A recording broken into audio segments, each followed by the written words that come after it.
Yes, indeed, ladies and gentlemen, welcome to the First Class, Second Place podcast. I'm your host, Jason Enrique, and with me today, I have a very, very, very special guest, and I'm accentuating on the various because I'm two things. One, I'm actually a little nervous for the first time ever on the show, and two, goodness. I've been wanting this collaboration to happen for quite some time, and now we're finally here. So, ladies and gentlemen, none other than the one and only Rachel La Loca. How you doing? Hi, Jason. Thank you for your kind words. Hello to your audience. Hello to everyone here in the dirty Jersey and all over the world. Right, I'm here. Yeah. No, well, I appreciate you making the trip. Absolutely. It wasn't such a bad trip out here. It was kind of close for me, but I still crossed the border. And I'm still feeling like I'm in somewhat of a foreign land. But I feel embraced here on your podcast. Thanks for having me. Well, thank you very much for being a part of it. All right, so let me ask you the question that I start off with everybody that comes on to my show as a guest. Please tell me the beginning of your New York story, meaning where were you born and raised, and what was your upbringing like? Sure, it's a great first question. It'll set the tone. Things will make sense after you hear where I'm from. Okay, cough up a lung where I'm from. Brooklyn, son. Okay? I'm from Brooklyn. I'm not from Marcy, but shout out to Marcy. I'm from Sheepshead Bay, Brooklyn, which is the water, in that area of South Brooklyn. There's like all the beaches, the fly beaches of Brooklyn, Brighton, Manhattan. Yep. And I'm really nowhere near the water. Like, we didn't really grow up near the water. So we're like in between Sheepshead Bay and Marine Park, Brooklyn. Okay. South Brooklyn, though. Not like the cool part of Brooklyn. Like, oh, you want to go to brunch? Yeah, meet me in the Berg. The Berg, yeah, Willie B. Williamsburg. I don't live on that part. Right. I mean, there's like brunch spots on Sheepshead Bay, but like more like, the Russian brunch spots. I know what you're talking about. You know what I'm saying? Like, shout out to all the Russians. You know what I'm saying? Shout out to everybody out there. Ukrainians, Albanians, Italians, Jewish people. Like, it's very diverse out there. There's some few Latinos out there. The Asian American population. But I'm from Brooklyn. But now I reside on the Upper East Side of Manhattan. Okay. But I'm worldwide. I go where the money is. I go where the demand is. Mrs. Worldwide, there we go. Now every time I ever go to Brooklyn, whether it's for work or for pleasure or whatever, I feel like I can't leave the borough until I go to L&B's. Ooh, L&B's for Money Garden. Yes. Yo. I had to step back on the mic because I don't want to blow Joe Fucarino's ears out. Shout out Joe Fucarino. Shout out Jersey Media. Shout out Jersey Media, Jersey. Yo, L&B Spumoni Garden. So let me tell you a quick little story because that's what I'm going to do all day here. Please do. I love to tell stories. That's why I love podcasting, yo. Thanks for inviting me here, Jason. This is Anytime. This is really awesome. Mm-hmm. I've also been wanting this collabo to happen for a really long time. Okay. So I appreciate that. Yeah.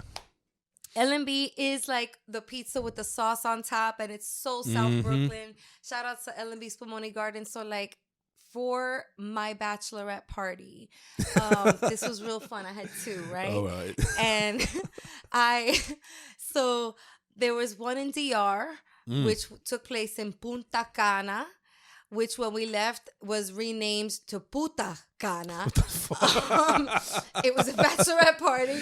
Jesus Christ. But then there was the New York City bachelorette party. And so my girls did this wonderful tour de Loca. And so we were on this party bus, and L&B Spumoni Gardens was one of the stops on the tour. Wow. Because it's really like synonymous with my upbringing and my background, and it's like generational at this point. I've taken my nieces and my nephew there. My brother has too. And I've taken my kids there. Like, we still go there in the summertime. It's lit. We sit outside. We have our pizza, then the spumoni or the Italian ices. Like, they got everything. And the owner came out during my bachelorette party, and he's like, "This is on the house." And like, he treated us all to pizza. And he, rest in peace, because he was killed. Rest in peace. But we got to take a picture with homeboy, and it was quite the sight. But that's where I'm from. I hope that gives you a little bit of background. But let me just tell you real quick about the diversity about my upbringing in Brooklyn, because I think that I was gonna ask. That was gonna be my next question. So please go. There's a pattern there because I'm not just a Sheepshead Bay girl. Growing up, I went to elementary school and middle school in Sheepshead Bay. Shout out to 255 in Cunningham, all right? And then after that, I was like, oh, I want to be a doctor, Enrique. But really, all my friends were going to Midwood High School because they wanted to be doctors or pre-med. And I was like, yeah, I want to be pre-med, although I'm squeamish and do not like the sight of blood. I turn away to this day. But yeah, and I also was like, oh, I don't like the zone school because their athletic programs aren't very good. And I wanted to do softball. Right. I was a tomboy. I really was a tomboy. Like, I didn't really wear lipstick. I had braces. I still had these big ass teeth, but they were like summer teeth. Some are here, some are there. Yeah. They were all over the place. Wow. Shout out to Jackie on that one. Yo, so anyway, I went to Midwood High School, which was in Flatbush. Okay. Flatbush, Utica, you know what I'm saying? I had what you call it? Cocoa bread and Jamaican beef, not cornbread. I had Jamaican beef patties and cocoa bread for lunch quite often. Shout out to Golden Crust and the Junction. And then I decided to stay in the area and I went to Brooklyn College for my undergrad. So I went to school right across the street. It was Midwood at Brooklyn College and then Brooklyn College at Brooklyn College. And shout out to both. So that like, I felt like I went to a really diverse high school and college, which really allowed me to become really good friends with Latinas, like my Latina sisters. And it allowed me to learn a lot about my culture, Right. the Dominican culture. More so because I grew up in a Jewish neighborhood and I learned a lot about that growing up, a lot about being Jewish and, you know, being who I am, but like not so much about the cultural elements of being Dominican, which I really connected with when I made these like Hispanic, Latino, XY friends at Midwood. That's such a crazy dynamic. The whole Dominican dynamic mixed in with the Jewish part. I mean, it's unique to say the very least, you know? I've heard... I'm going to move this. I'm sorry. No, go ahead, dude. I had to adjust my posture, and I don't want to like slouch because Joe called me out on the slouching. I've heard so many responses to me telling people that I'm half like, you know, Jewish, but not really by religion, by culture. Like somewhere down the line, my dad's family comes from Eastern Europe. So we're Eastern European Jews. And then on my mother's side being Dominican. So being Jew-Minican, the reactions I've gotten have been like, oh my God, can I touch you? Like, you belong in a museum. Like, should we put you behind glass? I've never heard of your kind. Like, what are you, some kind of species? Like, how many of you exist? And I'm like, well, it's me, my brother, my sister. And believe it or not, I've met other Jew Latinos and a few Jew Dominicans along my path. So shout out to all the mixed bread. Shout out to all the Jew Latinos out there, Jew Dominicans, Jubans, Jew Ricans. We outside. It's almost like if Barbra Streisand was a Dominican rapper. Oh my gosh, that sounds like such a beautiful morph mix. Like butter, like parquet, like country crock, although it's not really butter. But we Latinos use it. And then for storage. Not just for the food, but that's our storage. Food storage, of course. You put the arroz, you put the freaking, you know, everything can go in there. Anything. Jello. I think I'm going to put some butter on my bread and instead it's full of lentils. Oh, lentils. Oh, lentils is so Jewish too. Look at you embracing both sides of me here on your podcast. L'chaim, you know?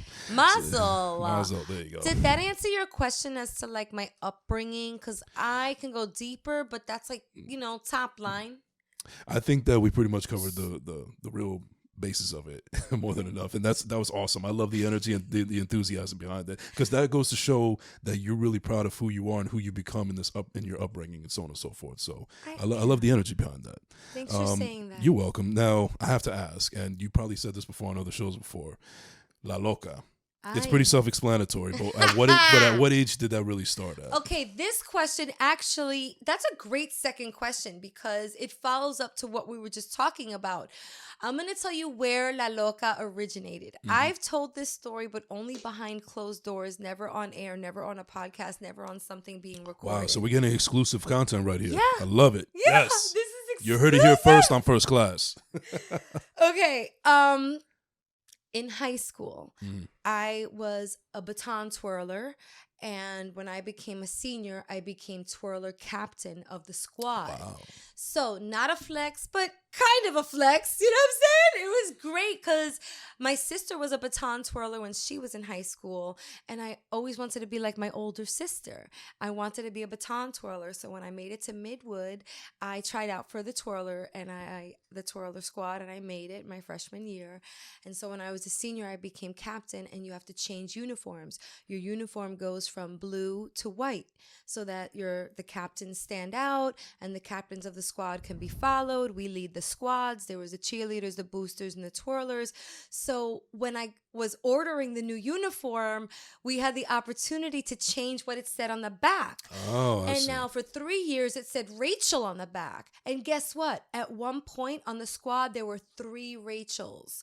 3. So it was like Rachel S, Rachel, and there were 2 Rachel S's, but there was one Rachel S captain, and we knew that was Rachel S captain. She was a senior, I was a freshman. And then there was Rachel B, and then there was me. So so we were like there ordering our uniforms, and my friend at the time was like, I'm gonna put Chula on the back of my uniform, and then the other one put like and I'm gonna put Boricua on the back of mine. And I was like, what should I put on the back of mine, you guys? And both of them were kind of like, well, you crazy. And then Ruthie, shout out to Ruthie, was like, put Loca. And I was like, okay, so we could be the Latinas representing on the squad, because I don't think that was really ever shouted out like at this school, like the Latina pride via the twirler uniform. It's all about representing, yeah. So that was it. That was how La Loca was born. They started calling me Loca before it went on the jersey, because it would just be like, that was the squad in high school. Like, what's up, Loca? Because the guys would be like, Dímelo, Loco. So we would be like, yo, what's up, Locas? And so then Loca on the jersey kind of solidified my nickname. And that has carried through to this day. It's your brand. It's your brand. It's my freaking brand.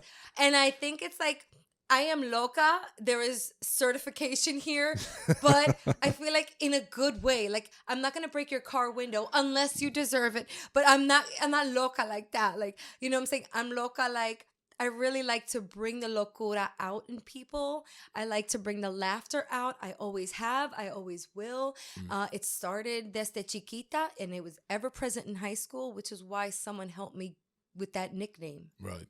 Now, when we're all kids, we always have these extravagant things that we want to do when we're younger. You know, like I want to be like an astronaut or a race car driver or this and that and so on and so forth. And you've delved into the arts. What is it about the arts that actually pulled you into making sure that this is what you want to do as a passion and as a career? It's very simple. I wish I could give you a very complex. Simplicity is sometimes always the best. So, okay, so since I was young, I was always attracted to performers and performing and the art of. And so I tried out for shows when I was really little, and I really always wanted the lead parts. Like, I always had this like inner Loca that wanted to exhale on stage and entertain people other than my family. And then this is the simple part of it. The simple part of it is that there's no other feeling that I feel like being on stage or on a mic or both at the same time, performing, making people laugh, shifting people's mindsets from neutral to happy or from happy to happier, no matter where it lands on the happiness spectrum. I just get such an intense high feeling, butterflies. which I pretty much feel like they still come up to this day, no matter how long you've been in the game. Yeah, yo, that's really a good point, Jason, because no matter how many times, and my comfortability on stage is also increasing, so I'm able to tap into those feelings and sort of single them out. And it's really hard sometimes.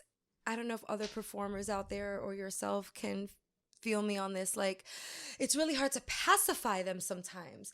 It's hard to take a breath and be like, okay, I know we're excited, bitch. Like, I talk to myself and I'm like, but the fuck, like, swallow it, take a deep breath, because you can't be out there like, on stage, like all jittery and be like, oh my God, is everybody excited as I am? Like, oh my God, I'm so excited. Like, I can talk like the Micro Machines guy right now, like a commercial. Oh my God, everybody, hi. I don't want to be her on stage, maybe a little bit of her, but I also want to be the collected Rachel, the performer, who will communicate the points that she has to communicate and connect with the audience and take it all in and breathe.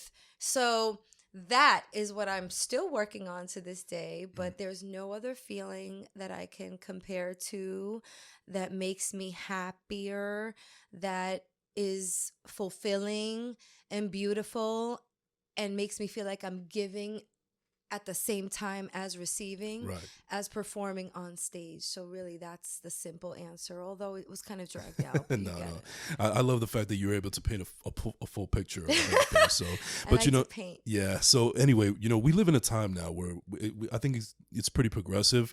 But I can imagine back then when you were first starting out that there was extreme hurdles that you had to go through. Being a Hispanic woman, Jewish, or even just a woman in a male dominated industry. So now, even though we live in a pretty progressive time, I can't imagine what hurdles you had to go through back then before we made all this progress. So what are some of the hurdles or trials and tribulations that you feel like you had to go through to get to the person to who you are right now? You're asking some fantastic ass questions. A lot comes to mind, so I'm going to try to simplify it as best as I can. Mm-hmm. Maybe I can use the filter of what are some of the hurdles that I face still now. Yeah, that's a good point because I'm pretty sure like it still happens. Yeah, like, because I'm always trying to find solutions. So there have been things that have come up, like, for example, all right, let's talk about the underrepresentation of females and more specifically Latinas in comedy. I feel like I'm doing everything possible to move the needle. And in my own little world, whether it's like a few degrees or it's massive, I don't care really how you measure the output.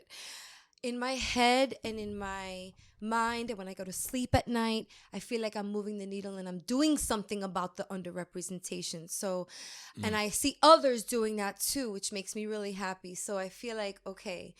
But nowadays, sometimes I still feel like, in what we see sometimes in media and content, when there's not a woman present in that writer's room, or if there's a production that's heavily dominated by men, if you watch the credits and you're like, wow, look at all these men, yeah, I'm like, great job, men. Great job. I'm not, there's no reflection on the content, but I'm just like, it makes me so sad because I'm like, where are the women? Where are the women? And maybe the pipeline needs to be filled more. I'm not just talking writers either. I'm talking camera operators and A grip. But in front of the camera and behind the camera, I guess is what Yeah. I'm saying. And I'm like, in podcasting, in film, TV, across the board. All forms of media, pretty All much. forms Yeah. of media, we're still pretty underrepresented. So, I feel like though that's a hurdle that I'm still finding, like that there's content out there that I still watch and I'm like, eek. Sometimes we women get that cringe moment. That cringe moment when you watch something and you feel that like, eek. Yeah. I hope for a day where I really stop feeling that eek, because the eek really shouldn't be present. Now it's 2023, like, right. But at the same respect, I feel that eek that you're talking about is probably also still like it adds fuel to the fire for you to keep on going and never stop fighting the good fight, so to speak. Yes, darling. Yeah. Yes. Yeah. So, I want to talk a little bit about Brooklyn College. Okay. Now you said that you went there. Did you go as a student or also as a teacher? Oh, both, Okay. baby. And the reason that I asked that is because I believe a student of yours by the name of Claudia, she once said that she loved your class enough, and it was a 3-hour class, but she felt like no time went past by. So I got to ask you, it feels like you were also performing in the classroom as well. So what was your, what was your style of teaching back then? And what classes were you teaching specifically? Yo, thanks for doing your research, bro. Thank you so much for reading the comments, because I feel like she left that on my LinkedIn or something. So I was an undergrad at Brooklyn College, and then just when I thought I graduated and I was like done with the campus, they called me back to do some alumni stuff. So I started with a bunch of other amazing friends and alumni friends of mine, this thing called the Brooklyn College Latino Advisory Committee, where we would advise the Latino students on campus, which talk about underrepresentation at Brooklyn College, still an underrepresented segment. And a lot of Latino culture, especially in New York City, Latino history comes out of Brooklyn College via the Young Lords and and the movements made on campus, the Puerto Rican movements on the Brooklyn College campus. You guys should check out the history of the Puerto Rican Alliance, which is a documentary which was in the New York Latino Film Festival 2 years ago. That actually I was an archivist on because they reached out to me for some footage. So I'm in the credits. I gave them some archived footage, some pictures and stuff. But anyway, where was I going? Okay. So I was a student there, very active on campus. And then after I graduated, when I thought I was done, I was like proud to do this alumni activation with the Latino students. And then fast forward a few years later, I was talking to one of the adjunct lecturers at the school, and they were like, yo, you have a lot of multicultural marketing experience via your corporate years in the Hispanic media landscape, and you should talk to students about that. And they're like, you're engaging, and how cool was it? Remember those like cool professors we had back in the day that he was like, yo, but yo, Miss Strauss, like, yo, I was able to like connect with her because she was like one of me and one of us, and she was me and I was her. And so that was the approach. But I was able to develop a curriculum around a multicultural marketing course that I taught on Saturday afternoons for 3 hours, taking that 5 train to the last stop to the junction. It was amazing. And then the course became hybrid, where it was part online and part in classroom. I felt like in classroom experience was really important for the course because part of the approach of the course was that I brought in guest speakers from the industry to talk to the students every lecture. So the last 30 minutes of the lecture was, and now, ladies and gentlemen, he is the head of marketing at Maybelline Garnier. Please give it up for whomever, And then I would bring out these people and they would speak to the students, and even they were inspired. And I have to just flex real quick because on that front, these industry executives would exchange business cards with the students at the end. And those chosen students who did the right things and made the right moves were able to land internships as a result. And I was shooting our podcast out of Univision Studio a few years ago, and I ran into a former student. And I'm just like, shout out to Abreu. I cannot remember his first name because he was a student. Well, that's something Spanish people do anyway. Abreu. Like, do you realize how many times my mom... Okay, there you go. Frank Eloy Abreu, he was the only student that I gave an A+ to because he deserved it. He deserved it. He had A+ across the board. I seen him at Univision offices. He was working in the sales department at Univision, and he was just like, yo, shout out to you, Professor Strauss. Even though I wasn't a professor, they called me Professor Strauss. I was an adjunct lecturer, but I didn't want them calling me Rachel. That's weird. Semantics. You know what I mean? Or Miss Strauss, because that's weird too. Anyway, so he's like, yo, because of you, Professor Strauss, I have a career in the Hispanic marketing and sales industry. Right. And I was just like, nah, it's not because of me, it's because of you. But you know what I'm saying? I'm proud to have been a catalyst or to have taken part in his journey. So my approach was that. So we had a guest speaker bat. And then fast forward a few years later, I was asked to be on the school's alumni committee, on the board of directors for the Brooklyn College alumni committee, which they make major financial decisions for the school, appropriating, budgets and going through things like that, and a direct line to the president of the school. Shout out to President Michelle Anderson.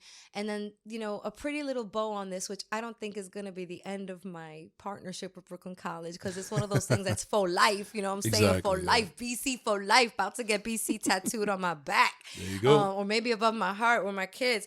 But over the summer of 2022, I actually delivered the commencement address for the classes of 2020 and 2021 who weren't given a formal ceremony because of COVID, and it was called the comeback commencement.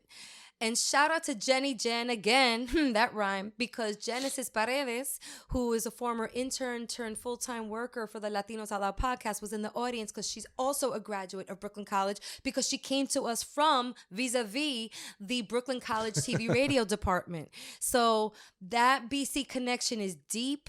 I'm very appreciative to the school for not only giving me a well-rounded education. Shout out to all the business majors and all the Latino studies minors and majors. I majored in business management, finance, and I minored in Latino studies, Puerto Rican and Latino studies. And I'm giving back also, and it feels good. Oof, I had a little knot in my throat. Sorry, I got a little.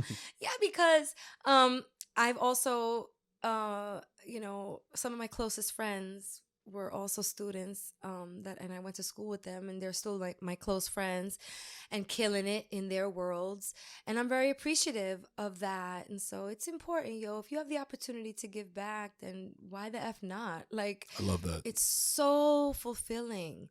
Giving that commencement address, I started off with some Biggie quotes. You said you was big on quotes. Oh, absolutely. So I started off the speech with, and I didn't know how this was going to go. I was mad nervous. I was like, okay, I'm either going to get him or not. And if I don't get him, I'm not going to do any more Biggie quotes. Right. So I was like, they were like, and now let's welcome Rachel Strauss-Muniz. And so I come up to the platform, podium, and I'm like, I was like, is Brooklyn in the house? Without a doubt. And I heard the and I was like, yes. I was like, got him. There you go. Got him. And then there were mad Biggie quotes throughout. So if you want to check that out, the speech is on my Instagram page, but it was all about the pandemic pivot and what we had to do as professionals. Nice. And what students had to do at the same time through the pandemic. So thanks for asking. That was also a long-winded answer, but Brooklyn College is in my heart and my soul. Don't worry about it. The passion that you're spewing out right now is exactly what we need for the show. So awesome. I keep moving away from the mic, so I'm gonna just. Yeah, I think you're good right there. I keep rolling away. I don't know what's going on. Nah, I'm still right here, so we're good. Okay. Now, I want to get into Latinos Out Loud. Whoop, whoop. Yeah. So first and foremost, congratulations on 300 plus episodes. Oh, thank you. So, the reason that I want to know specifically, why did you and your crew decide to really get into podcasting? And the only reason that I asked that is because we now live in this age where everybody and their mother wants to have a podcast now, because they'll look at somebody like a Joe Rogan and they get $100 million deal on Spotify and they figure, oh, this is the new wave to become the next millionaire or make my money or so on and so forth. But you guys were doing it way before it became a thing. And the fact that you guys have been doing it for 300 plus episodes really shows that you're dedicated to doing it and so on and so forth. So what was the reason behind getting behind it in the first place, and what is the passion like for you guys still to this day about the platform? Thank you. I feel like I'm thanking you for every question. Is that cheesy? No, Thank no. you. Thank you for the question. No, because it's a well-formulated question, and I love answering this question. I hear it sometimes. And okay, we started this thing almost 6 years ago. I think we're coming up on our 6-year mark very soon. And it was started because there was a void in the market. There was a void in the space. At that time, 6 years ago, when you were on Apple Podcasts homepage and you searched for the term Latino, Latinx, Latine, although some of those right, terms all those terms, yeah. Some of those terms didn't even exist 6 years ago, just for the record. But if you searched for Hispanic or Latinos, very few podcasts came up in your search. It was under 5. Like, you can count on one hand. So shout out to all the pioneers out there. It was like Alt Latino on NPR, Latinos Who Lunch. Those guys were out there. And these were the OGs. These were the OGs. And I'm certainly forgetting a few. But the point is, there were just very few to search for. Right. And I'm just like, well, if we make up so many millions of people in this country, and then if you look at the broader picture, internationally, like Latino-based comedy or Latino-based content, however you want to look at it, is global, and podcasting is global, then what the heck is happening here? Where's the content to feed these people? We love content that I think is a reflection of who we are. I agree. I love reading a book or a mirror or listening to a podcast or watching a movie where there's a little bit of a mirror in front of me, where I can see either myself or a cultural celebration that I celebrate, or things that I wear, whatever it is. But like in podcasting, at that time, because I gotta bring it back. I'll go on forever, Mm-hmm. but that's what I like to see, and I didn't really see that in that space. And granted, I really wasn't a specialist in this space. Right. There was so much research that I had to do. Oh my god, like. There was so much to do, but then I guess I saw that as a challenge, and I love a good challenge. I'm so guilty of like giving myself a good challenge. Where it's like sometimes ain't nobody got time for that, but you're like, oh, but it's a good challenge, so you make it's time not- and you sleep less and whatever. It's not your fault that you're suffering from get busyitis. Keep busyitis. Exactly. Is there a shot or a vaccine for that or something? I don't know why I still have get busyitis. It's hard to say. But anyway, so Keep busyitis. I got that, and so we saw the void in the space. And then shout out to Juan Bago, Michael Diaz. It all took place, that rhymed, at Monkey Room, Uptown.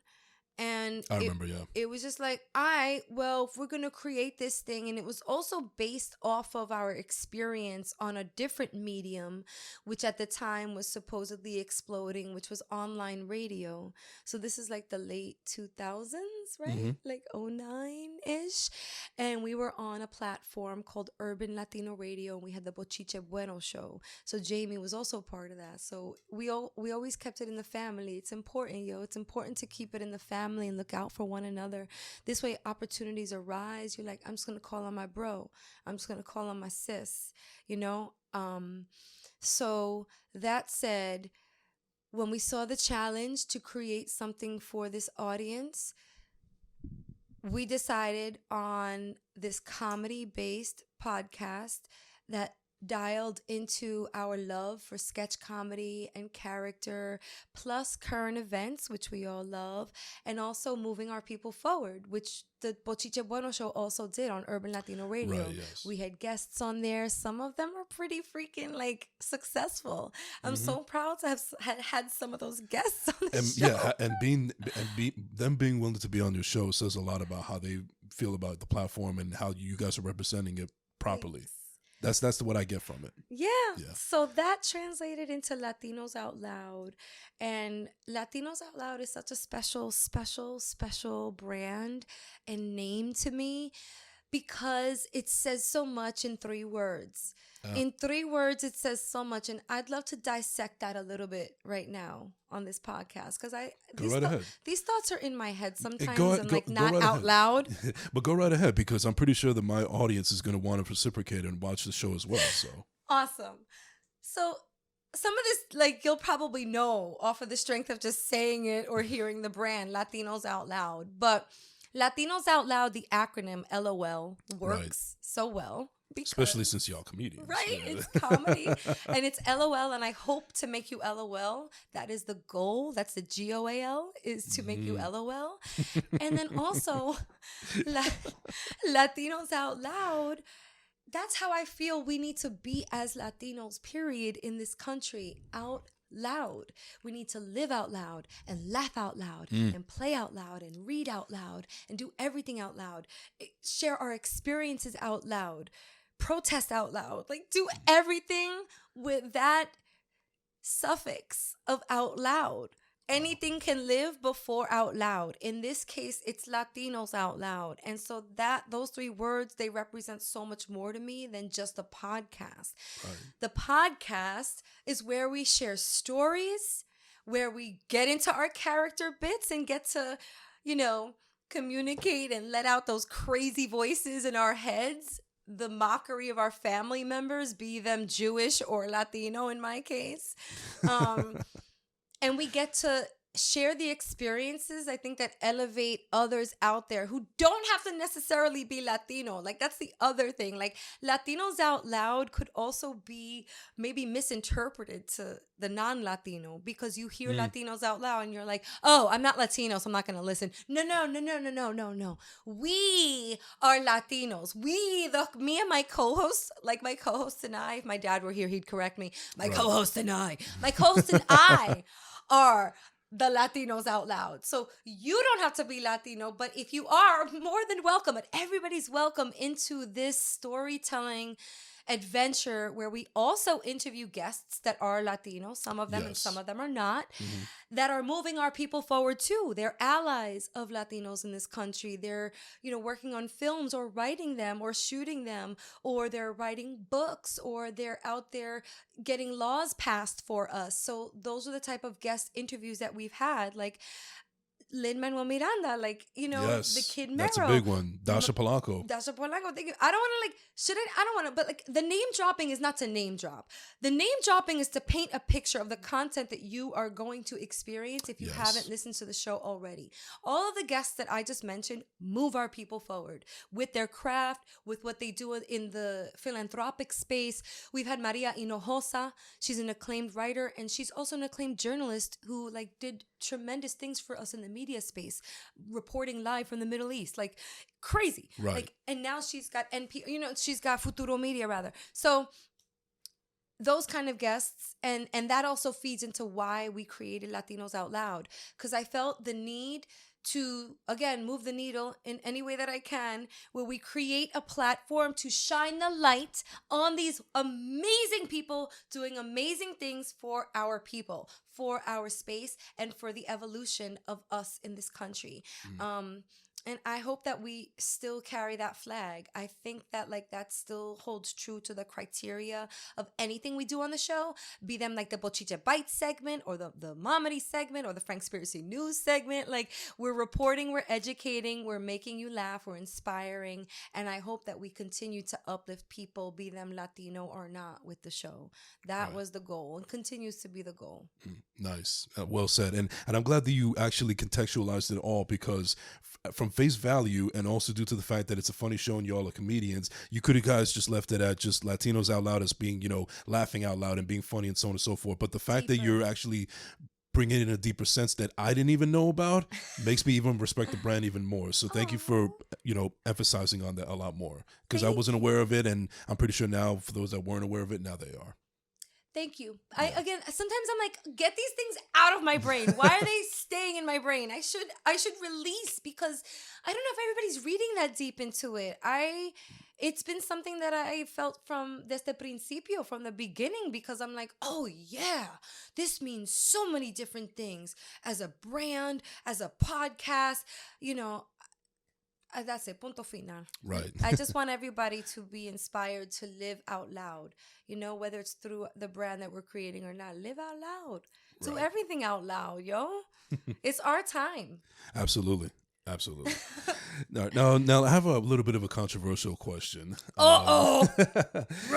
Yeah, here we go. So, one of my favorite rappers of all time, his name is Fonte. He's from a group called Little Brother. He not only does rap, but he also does other music, and he also does other media and stuff.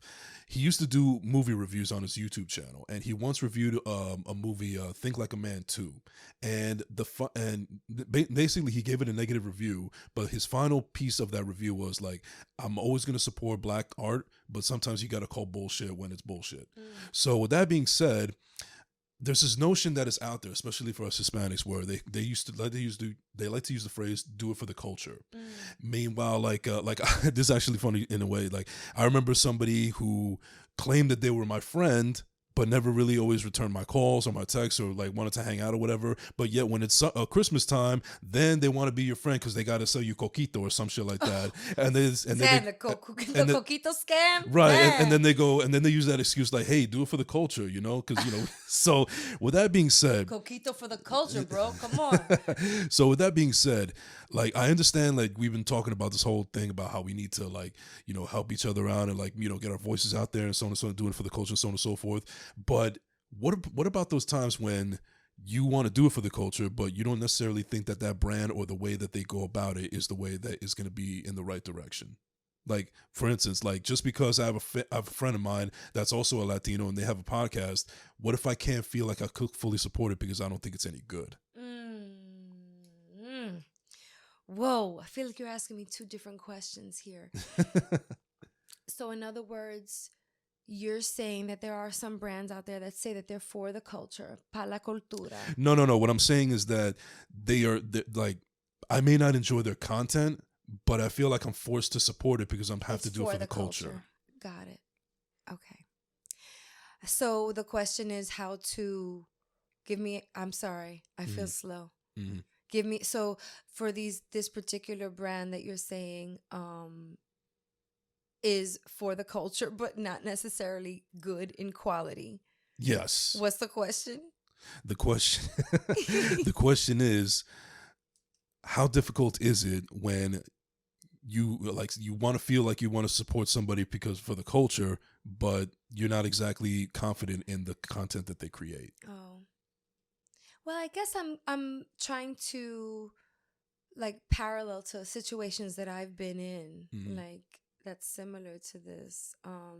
Because yeah, I've been to events and like shows, and I consume a bunch of content that you're like, yeah, I not to like reroute the question a little, but it's hard, Jason, also when somebody says they're pa la cultura and they're not part of the cultura. Mm. You've seen Interesting. that too, right? Like Yes, yes. that. I just want to throw that out there because there are these people that are like, wait a minute, how could you be pa la cultura and you're not part of the cultura? I mean, I guess you could be for the cultura, but like you gotta really tell people that you're not part of the cultura if you're gonna be for the cultura because you're like a cultura ally. Like, I don't know. Okay, but back to your question.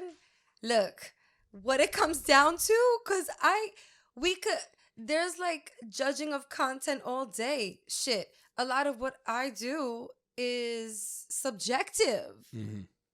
A lot of what I do is objective. Like but it's the subject. Like you can't, you know what I'm saying? They're doing it. Bottom line.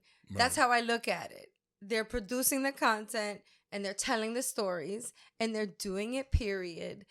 And whether it's for the cultura or not, I don't know. Maybe we can put together like some sort of like cultura panel of judges, and that could be like a podcast. Like, Yeah. all right, let us know, panel of judges, is this really pa la cultura, or what could we do to reformulate it to make it like more for the Yeah. cultura? Yeah. But I don't know. I'm giving you probably not the answer that you're looking for, but like I go to shows regardless. I Mm. go to all types of shows. I support whatever the content flow is. Like I can't tell you the different types of genres and Right. performances and mediums I support, cuz as long as it's telling a story and educating and like people are being creative and following dreams, Hmm. I fucks with that. Okay, all right, and You know? there's nothing wrong with that. And, if anything, that shows that you're a much better person than I am. I'm sorry. I don't want to be. I don't really. I No, that don't throw dirt. no, no, I no, no. don't like. I I don't understand judge that. No, content. maybe I'm just too much of a perfectionist, for lack of a better term. Maybe I'm just still like a little bit of an asshole at heart, where I just feel like, yeah, I want to support you in any way you can. Like, but let me tell you right now, I can't tell you how many times there's been people that have been wanting to come on my show, and I think that they're great people. But like, say their music is trash, or I don't really listen to it, and I don't want to tell them straight up that it's trash, but I feel like I can't do a disservice to my audience on on my platform Yeah. to let them know that, hey, this is who's coming out, so on and so forth, and I don't really believe in what they're doing, or I don't I don't really am a fan of what they're doing. Like they're great people. Like I said, they're great people, but their rapping's not really shit. Yikes. Yeah, Yeah. it's tough. Yeah, I guess I've stumbled upon that too. And when it comes down to it, also there's that filter of being on brand or Mm, not. So as much as I want to put on all my friends, but then there is a way also, like if you don't work for the podcast, yo, I'm gonna invite you to this next event that I'm throwing. Come through. Maybe you'll meet some people that could work out for you in your right. career. You know, there's ways. But yeah, I guess I've stumbled upon that too. Where yo, they yell at me all the time. Actually, every network we've been on, they've always been like, "You don't have to say yes to everyone." Yes. And my co-host, everybody's like, "You don't have to say yes to everyone. You can say no, Nancy Reagan. Just say no."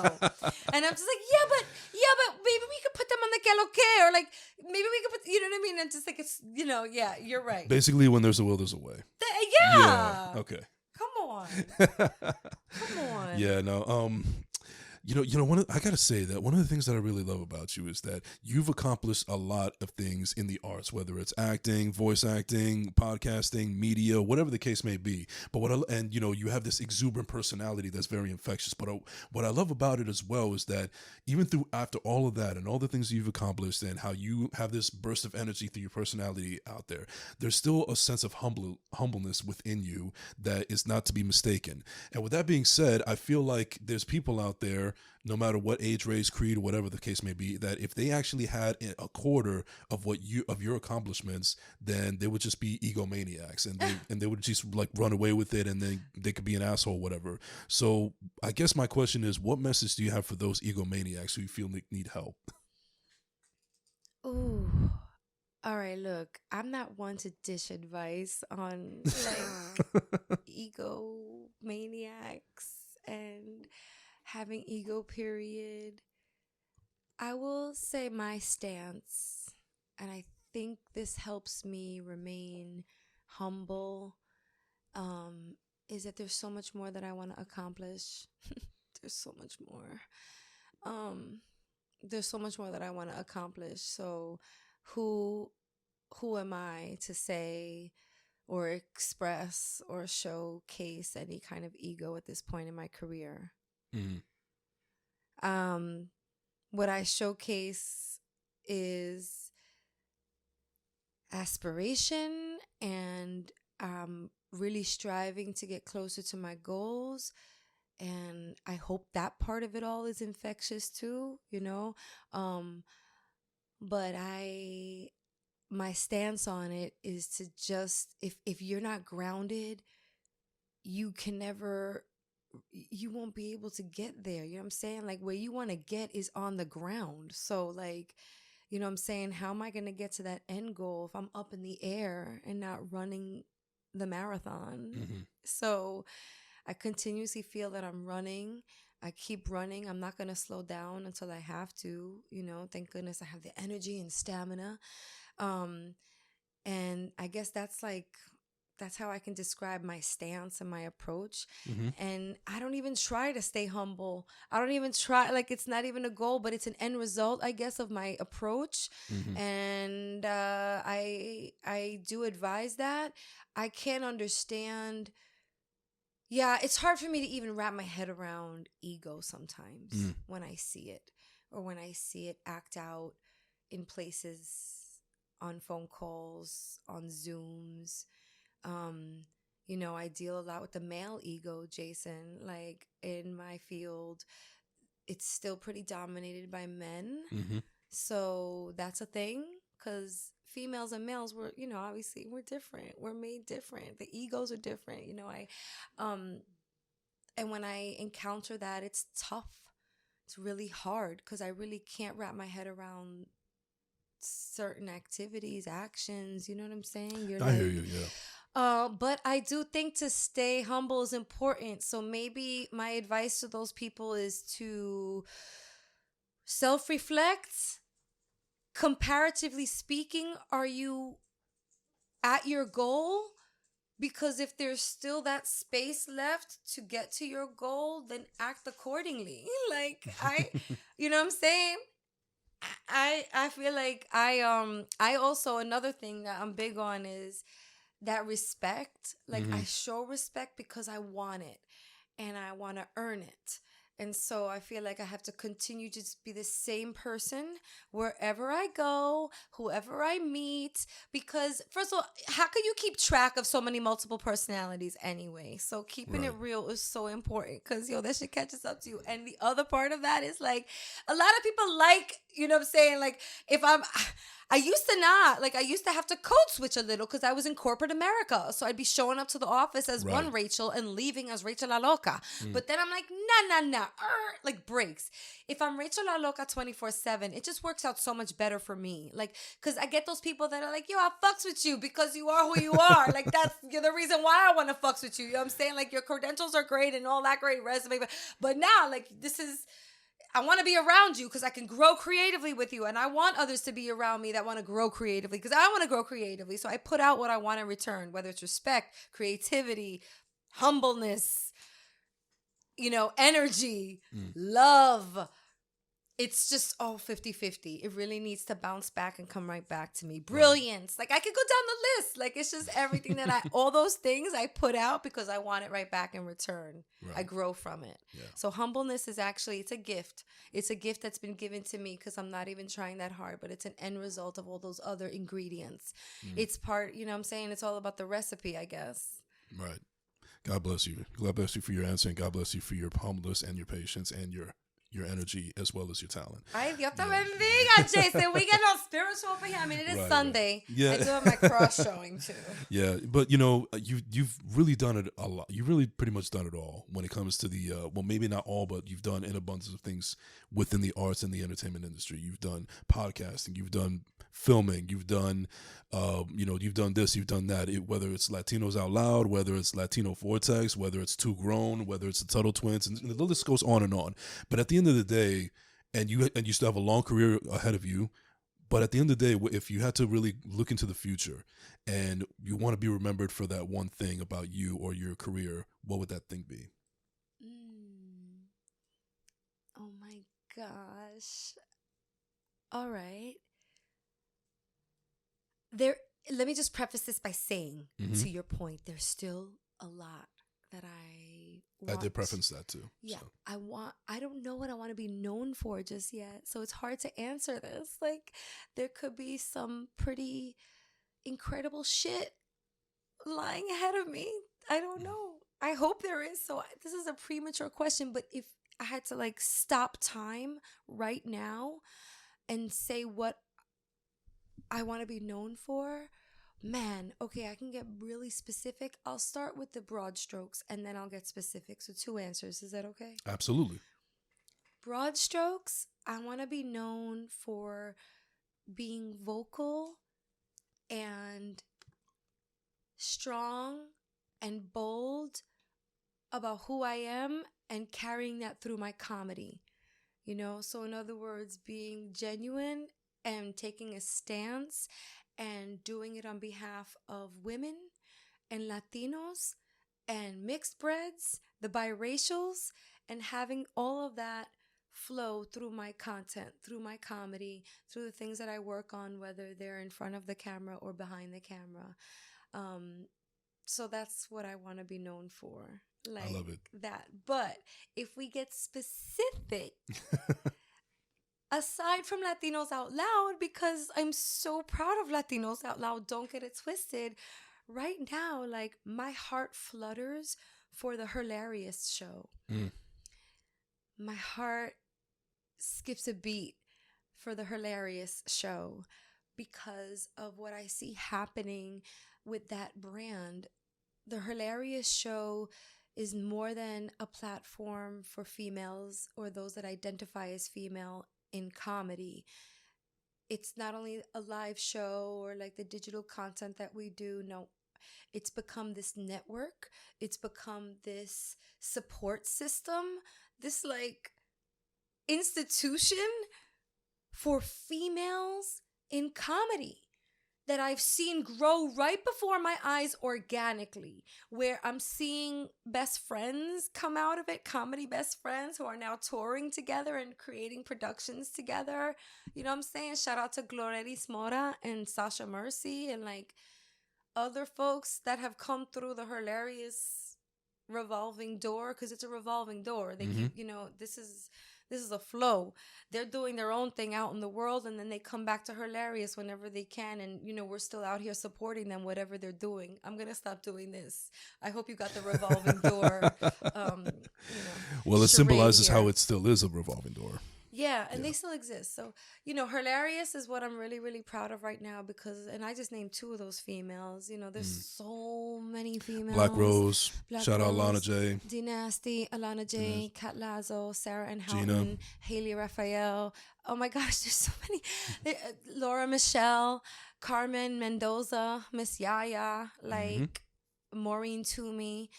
There's just Elizabeth Green, like all these women, you hear their surnames too. Like they're not just Latinos. These are all people that identify as women Right. and are also different ages and do different things. Stand up, sketch, musical. They're writing, they're performing. So I'm really proud of what this institution is becoming because I see the women supporting each other. Brenda Raquel, like I just want to keep naming names because everybody's doing such amazing things and I want you to check them out because they're doing such amazing things. Go look up all these names. And like to see that Hilarious is still there as that like one of the unifying factors in these women's lives, that to me is so precious.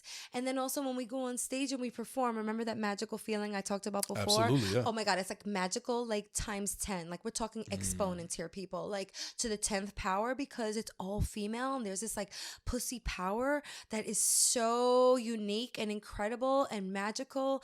It just takes you to a land far, far away that it's like just all sunshine and comedy. It's just so beautiful because I have to say, keeping it real, a lot of people be like, oh, women can't work together. Catty. Ooh. And I'm like, what? That is such bullshit because the dressing room of the Hilarious show is probably the most magical place on earth. Okay? Like, imagínate. Like, we're zipping up each other's costumes and we're pumping each other up. We're praying together. We're giving each other water. We're lending each other black eyeliner. We're in the bathroom with the shits. We're doing it all back there together. We're doing it all back there together. And then we're there for each other. Somebody forgot their bra at home. What are you? 36D, fine. Here you go. Like, it's magical. And those are just like, some of the magical moments. But the overall magic of it is this like snow globe of empowerment. And it's female and it's so unique. No offense, you're a man, but like it's really unique to us. And so that all is bottled up, contained, and then spewed out on stage for the audience. And I know they could feel it because this past show, I tapped into the audience a little bit more as the host. Yeah. And I wanted to know if they felt it. Like, and I saw the reaction, or can't really see everybody. You can only see like the first few rows because of the lights, but like you could feel the buzz. You could feel it. It's magical. I have no other way to describe it. So I'm really proud of Hilarious. Right. But that passion that you just exude, I think that says it all at the end of the day. You could contextualize it in as many words as you can, but that passion that you just displayed pretty much says it all. Thanks. You're very welcome. One cliched quote out there is patience is a virtue. Yeah.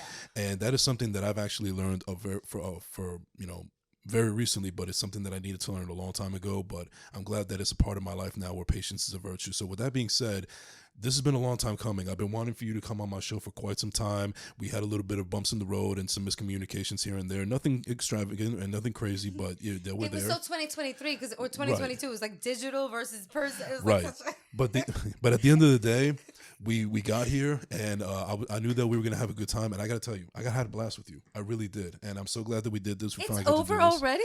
Yeah. Well, I mean, we got to be fair to some other people in the room. This went by so fast. I guess time flies when you're having fun. Absolutely. But that's not to say that you can't be on the show again in the future. Would love to. Absolutely. You're always welcome anytime. So, Rachel, thank you so much for doing this. This is well worth the wait. Is there anybody else you want to give a shout out to before I close out, even though I feel like you shouted out the whole Hilarious show? Yo, I mean, shout out to everybody who either was part of, behind the scenes, crew, supporters of Hilarious. Same holds true for Latinos Out Loud.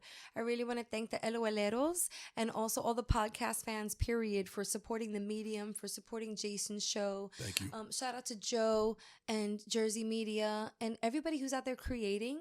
I also want to shout out my co-hosts. I want to shout out Frank and Jamie. I just combined them. Frank, we never call him Frankie. That was so weird to call Frank Frankie just there. Okay, anyway, yeah, because that's not him. Frank and Jamie of Latinos Out Loud. And shout out to my Room 28 family. And also shout out to everybody in my camp. There's this... remember like how we learned about the Taino Indians and like, Native Americans and the tribes and how important each tribe member was? Mm-hmm. There was the curandero, like the medicine man of the tribe, and, like Atabe and like all these different diosas. And the tribe...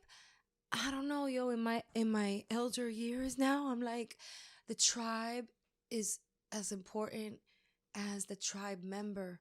The tribe is so important, and I'm analyzing more, And I'm just like thankful for the tribe that is around me in my orbit, yo, because it's so important. I need this energy. I would not be able to do what I do without this energy. Thank you so much, everybody who's feeding me with that energy. And thank you, Jason. Thank you for Rachel, inviting me to be here and for doing your great show. Thank you. It's I appreciate wonderful. that. You're more than welcome to come on back anytime. I hope so. Absolutely. I have more to say. Absolutely. Shit. I'll even go the extra mile and reach out to you in New York, and we'll do it there. No way. Yes. I mean, it's okay. This is like, I'm on vacation. I'm on daycation.